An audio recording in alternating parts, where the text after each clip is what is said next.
Buen día, muy buen día con todos nuevamente.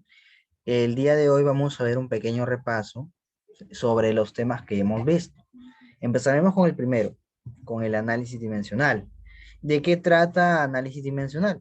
Bueno, recordando qué es análisis dimensional. Para recordar qué es análisis dimensional, primero tenemos que saber qué es una magnitud física. Es todo aquello que es susceptible a una medición, como la longitud, la masa, el tiempo, la temperatura, la velocidad, el área, el volumen, etcétera. ¿Y qué es susceptible a una medición? Bueno, primero tenemos que saber qué es medir. Medir es comparar dos unidades, siendo una de estas unidades una unidad base o fundamental, que va a estar con respecto o va a funcionar con respecto a la otra. Por ejemplo, si queremos medir de repente una carpeta en función de un lápiz, tenemos dos unidades, la carpeta y el lápiz, por ejemplo, ¿no? El largo de la carpeta, ¿cuántos lápices de largo existen en una carpeta? Existirán determinados lápices de largo. Entonces, estamos teniendo una unidad base que va a ser nuestro lápiz. De acuerdo a ese lápiz, vamos a lograr medir la carpeta en comparación, ¿no? Entonces, estamos comparando unidades. ¿De acuerdo? Las magnitudes físicas se clasifican de la siguiente manera. Primero vamos a ver sus magnitudes físicas según su origen. Según su origen, las magnitudes pueden ser fundamentales o derivadas. De esas fundamentales existen tres sistemas, ¿sí? Creados, formados. El sistema absoluto, primero, en el sistema absoluto existen tres magnitudes que son fundamentales. ¿Cuáles son estas? La longitud, la masa y el tiempo. En el sistema técnico existen tres también que son fundamentales: longitud, fuerza y tiempo.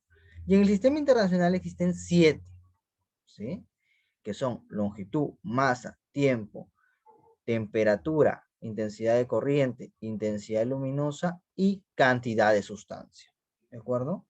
Listo. Entonces, en todos los tres sistemas nombrados van a existir ciertas magnitudes fundamentales, pero también existen muchas más, solamente que ya son derivadas de estos. Y aquí viene la segunda parte, exactamente, las magnitudes derivadas, que derivan de estas magnitudes fundamentales. La otra clasificación de las magnitudes es según su naturaleza. Las magnitudes pueden ser escalares, vectoriales o tensoriales. ¿A qué se refiere con magnitudes escalares?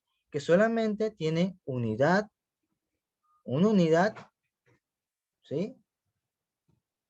Y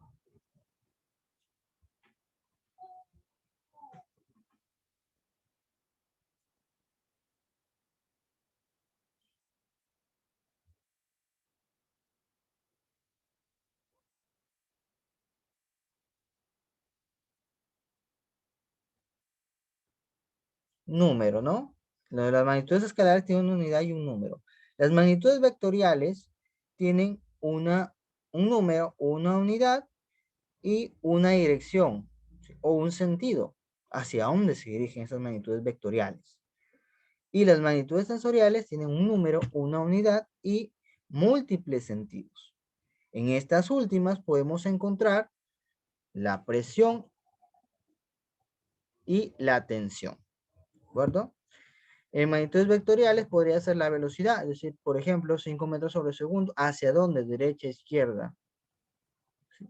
En escalares, 4 segundos, solamente un número y una unidad, no hay problema.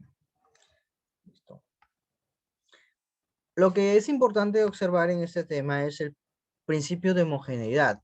Es una fórmula, si una fórmula física es dimensionalmente correcta u homogénea, todos los términos de dicha ecuación deben ser dimensionalmente iguales. Ejemplo, si x más y menos z es igual a w, entonces x es igual a w, a y este es igual a z, y este es igual a w.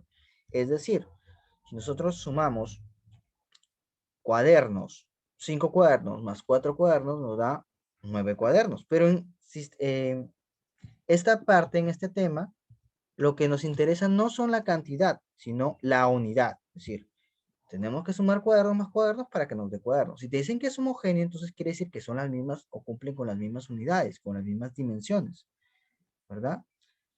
Porque si no fuese así, entonces no sería homogéneo. No sumaríamos, no sé, carpetas con lápices, no se pueden sumar y juntarlos un solo valor, ¿verdad? Entonces, Para que esto ocurra, tienen que ser homogéneas. Un ejemplo, vemos que nos piden hallar alfa.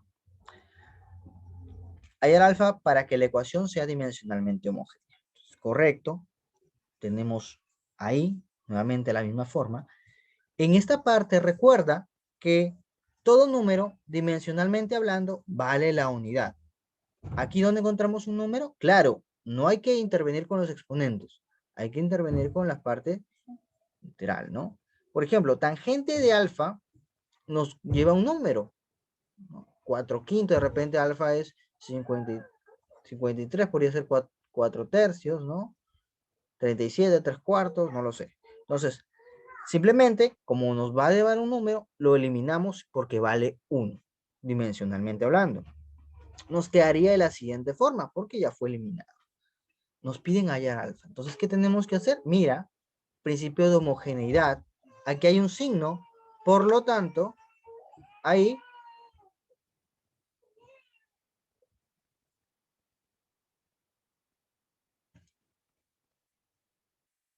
correcto, ahí debemos realizar la siguiente observación. Lo sacamos aparte, esa parte, ¿sí? Ese pedazo lo sacamos aparte para analizarlo. Y como sabemos que hay un signo, colocamos el valor igual por principio de homogeneidad. Ahora, como en el coseno de alfa, que es lo que me piden, está en B, hay que despejar A y dejar todo en función de B. A es igual a B a la 3 medios. ¿Listo? Correcto. Ahora se coloca de la siguiente forma. Nuevamente colocamos el signo igual. Y como aquí, en esta parte, hay un signo igual, solamente uno de los dos va a seguir. ¿Por qué? Porque bien, o sucede que es al cuadrado o es b al cubo. Por principio de homogeneidad, no puedes dejar los dos, solo quédate con uno. Listo, nos conviene quedarnos con b al cubo, porque justamente es b quien contiene al coseno de alfa, que es alfa que nos piden. Y correcto, dejamos solamente uno. Obviamente, eliminamos ese 3 con esta raíz cúbica con el cubo de ahí.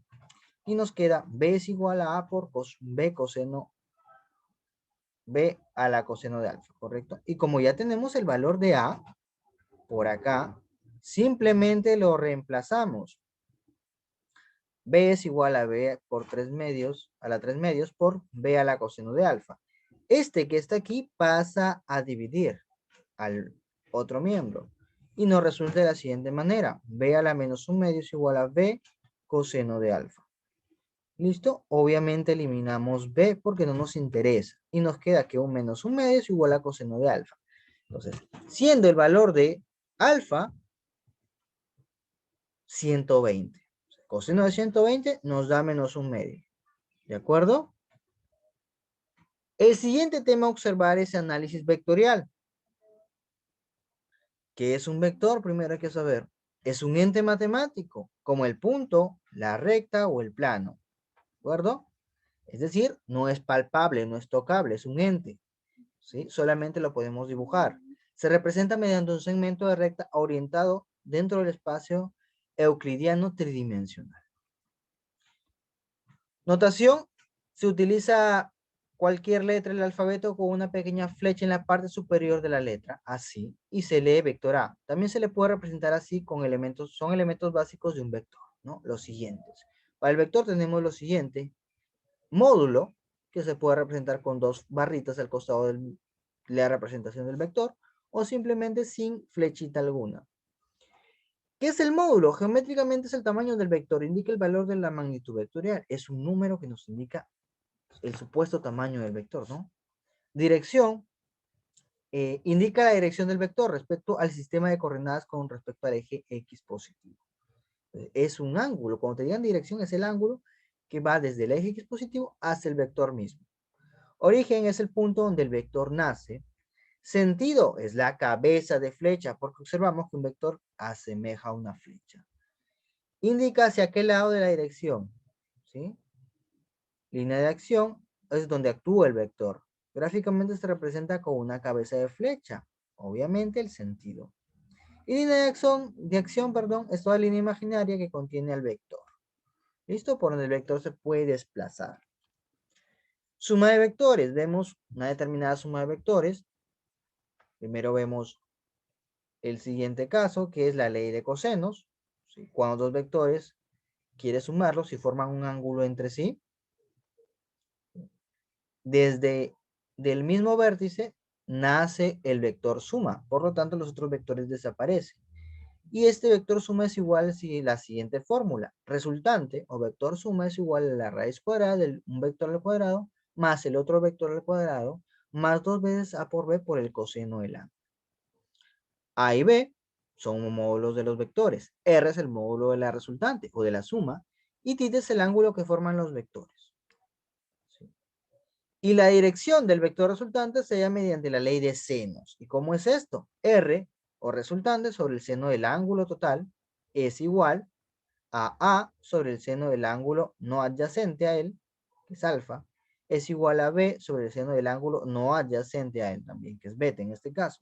Es la relación que cumplen estos vectores. Bueno, estos vectores y estos ángulos. Un ejemplo de este tema, nos piden determinar el vector resultante de los vectores mostrados en el siguiente paralelepípedo. ¿Ok? Ese es el paralelepípedo. Aquí tenemos 4 vectores, A, B, C y D. ¿Qué podemos realizar? Hay que analizar y observar. Lo primero que tenemos que hacer es saber que tienen que estar en un mismo plano para poder desarrollar. Y como observarás, solamente hay 3 vectores en un mismo plano. Este es el plano A y B y C están en un plano paralelo. Entonces correspondería a poder juntarlos en un mismo plano. D está en un plano diferente a ellos. Entonces, no podemos unir por esa parte. Solamente podemos llegar a unir B con C. ¿B con C qué es? B con C formarían un vector resultante, ¿sí? Que sería S, correspondería a ese vector. Por lo tanto, B y C desaparecen. Pero justamente ese valor de ese vector, obsérvalo, es idénticamente al vector A. Y como están en paralelo, simplemente es otra A. ¿Sí? Se asemeja que es el mismo. Entonces, A más A, 2A más D, porque con D es un plano diferente. Y no, ¿sí? Y no se pueden juntar. Por lo tanto, nuestra respuesta en este caso sería A, 2A más D. Nada más. Obviamente, vectores con las flechitas arriba. Ahora pasemos al tercer tema, cinemática. ¿De qué trata la cinemática? La cinemática estudia el movimiento de los cuerpos sin considerar las causas que originan ese movimiento. Para saber qué es movimiento mecánico, es un fenómeno que consiste en el cambio continuo de posición de un cuerpo con respecto a un sistema de referencia. Vamos a ver un movimiento MRU o movimiento rectilíneo uniforme. Un cuerpo posee movimiento rectilíneo uniforme cuando cumple las siguientes condiciones. La trayectoria que recorre es una línea recta, por algo es rectilíneo, y la velocidad es constante. ¿Sí? Así, 8 metros en 2 segundos, 8 metros en 2 segundos. En esta clase de movimiento, el móvil recorre espacios iguales en tiempos iguales. Muy bien. Correcto. Fórmula